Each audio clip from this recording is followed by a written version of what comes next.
The road to Vatican City, Jason Nelson.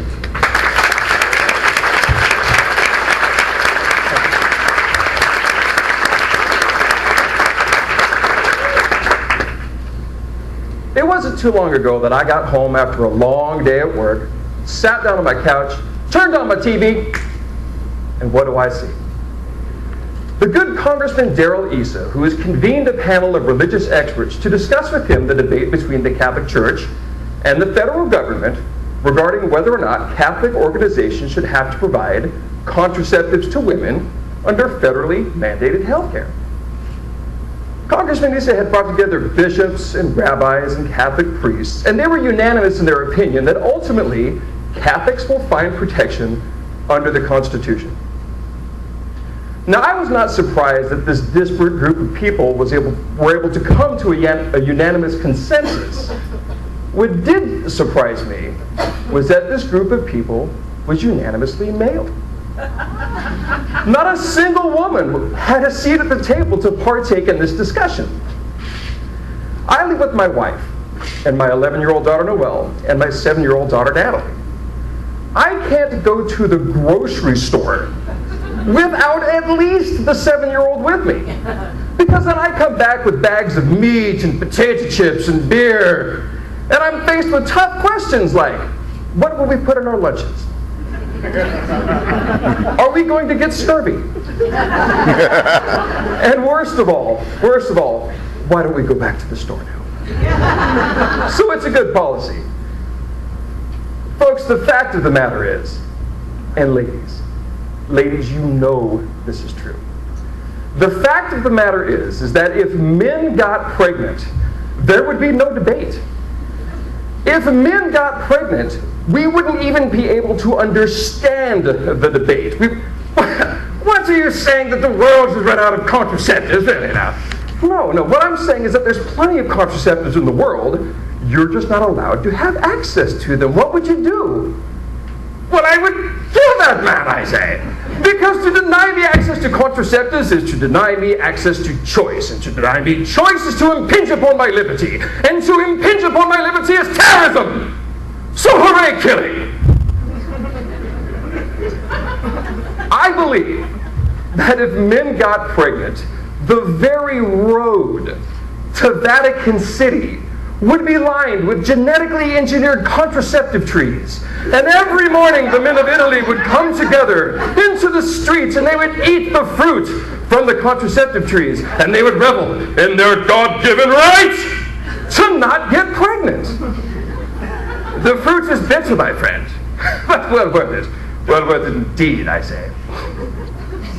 I believe that if men got pregnant, there would be a lot fewer people here on earth. And this has nothing to do with contraception. And everything to do with the behavior of young men. So think about it. Here's our guy. He's 23 years old. He's 6 months pregnant. And as he's rounding the bend into his 3rd trimester of pregnancy, he is losing his mind.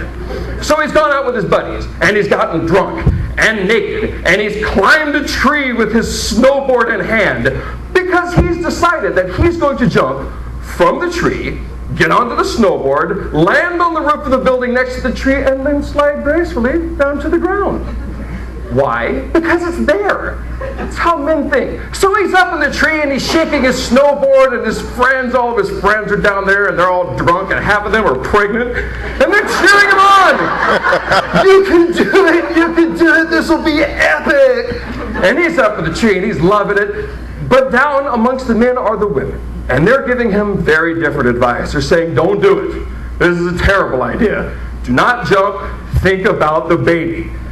Which is precisely what they should not have said to him, because now his position on the matter is, don't tell me what to do, it's my body, I'm jumping. And leap he does from the tree and plunges to his death. We would be on the brink of extinction. I have loved women my whole life, and I don't mean that in a creepy, you're going to need contraception kind of thing.